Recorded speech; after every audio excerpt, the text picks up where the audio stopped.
we guide you through how to fix Wi-Fi problems on Android. First, make sure Wi-Fi is turned on, then toggle airplane mode on for about 10 seconds and turn it off again. If you're still not connected, tap and hold your Wi-Fi network, select Forget Network, then reconnect by entering the correct password. Next, restart your both Android phone and your Wi-Fi router, as this often fixes temporary connection issues. If the problem continues, go to Settings, System, Reset Options, and choose Reset Wi-Fi, Mobile, and Bluetooth.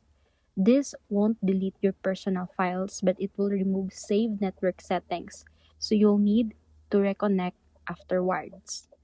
Also, check for any available Android software updates by going to Settings, Software Update, since bugs in older versions can sometimes cause Wi-Fi issues.